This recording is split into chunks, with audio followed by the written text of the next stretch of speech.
আসসালামু আলাইকুম everyone, welcome back to my channel Dalia's kitchen. আবারও হাজির হলাম নতুন আরও একটি রেসিপি নিয়ে। আলুর খাস্তা বা কচুরি খেতে খুবই মজা, আর বানাতে ছোট দুইটি আলু আর 1.5 বাটি ময়দা, এই দুটো উপকরণেই বানানো হয়ে যায়। তাই আপনাদের জন্য আমার আজকের আয়োজন আলুর খাস্তা বা কচুরি। তো চলুন তাহলে চলে যাই রেসিপির মূল পর্বে। এখানে আমি আলুর কচুরি বানানোর জন্য প্রথমে আমি ময়দার একটি ডো তৈরি করে নিব, আর এর জন্যে একটি বাটিতে 1.5 বাটি ময়দা নিয়ে নিচ্ছি। তারপর অ্যাড করে দিচ্ছি স্বাদমতো লবণ আর 2 টেবিল চামচ রান্নার রেগুলার তেল। এখন ময়দা আর তেলটাকে ভালোভাবে মিক্স করে নিব। ময়দার সাথে তেলটা ভালোভাবে মিক্স হয়ে আসলে এইভাবে হাত দিয়ে চেপে দেখব পারফেক্ট হয়েছে কিনা তেল। এই পর্যায়ে আমি অল্প অল্প করে পানি অ্যাড করে দিব। এখানে আমি নর্মাল পানি নিয়েছি। এইভাবে আমি অল্প অল্প করে ডোটা তৈরি করে নিব। এরকম একটি সফট ডো তৈরি করে নিব। ডোটা তৈরি করা রেডি। এখন এর উপরে আমি সামান্য তেল মেখে নিচ্ছি। এখন আমি এটিকে 15 মিনিটের জন্য রেস্টে রেখে দিব। আর এই পর্যায়ে আমি চলে যাব আলুর পুরটা তৈরি করার জন্য চুলায়। এখন আমি চুলায় একটি প্যানে পরিমাণ মতো তেল দিয়ে দিয়েছি।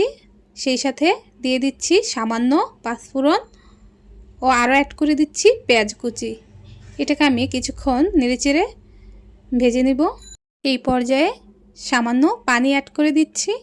এরপরে দিয়ে দিচ্ছি 1/2 টেবিল চামচ আদা রসুনের পেস্ট, 1/2 টেবিল চামচ পেঁয়াজের পেস্ট, আরও দিয়ে দিচ্ছি 1/2 টেবিল চামচ হলুদের গুঁড়ো ও 1 চা চামচের 3 ভাগ মরিচের গুঁড়ো। আরও দিয়ে দিচ্ছি 1/2 চা চামচেরও কম ধনিয়া গুঁড়া, দিয়ে দিচ্ছি 1/2 চা চামচ জিরা গুঁড়া ও সেই সাথে দিয়ে দিচ্ছি স্বাদমতো লবণ।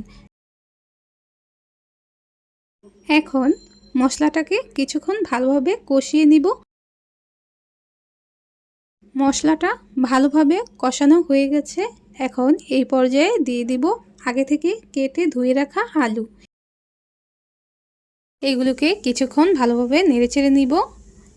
এরপরে অ্যাড করে দিব সামান্য পানি।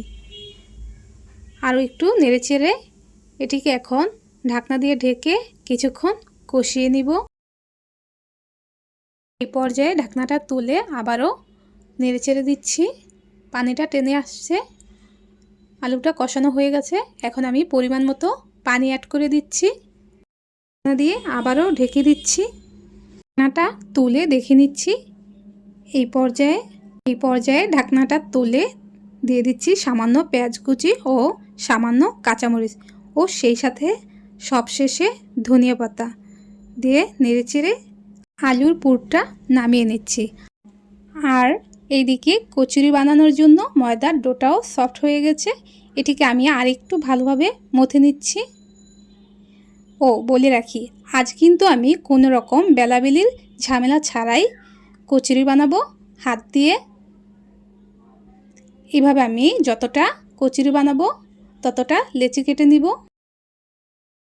আর এর জন্যে প্রথমে আমি একটি ডো নিয়ে দেখিয়ে দিচ্ছি।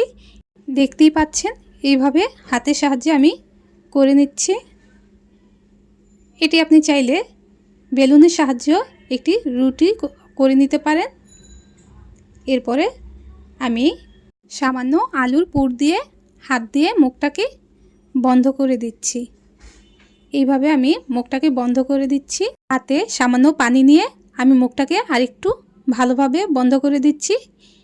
এই পর্যায়ে আমি ফ্রিতে কিছু ময়দা ছিটিয়ে আমি এইভাবে হাতের সাহায্যে কচুরিটাকে হালকা হাতে প্রেস করে তৈরি করে নিচ্ছি। এইভাবে আমি বাকিগুলো তৈরি করে নিব। এই পর্যায়ে চলে যাব কচুরিটা ভাজার জন্য চুলায়। এখানে আমি মিডিয়াম আঁচে আগে থেকেই তেল গরম করে নিয়েছি।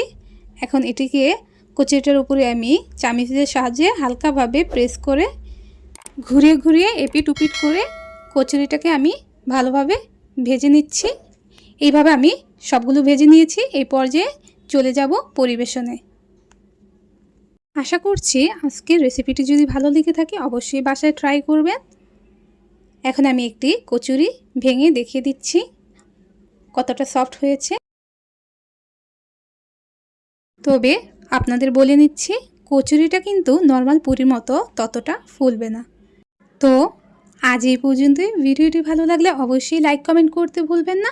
সেই সাথে আমার ভিডিওটি ইউটিউব থেকে দেখে থাকলে চ্যানেলটি সাবস্ক্রাইব করে দিবেন ও ফেসবুক থেকে দেখে থাকলে পেজটি ফলো করে দিবেন।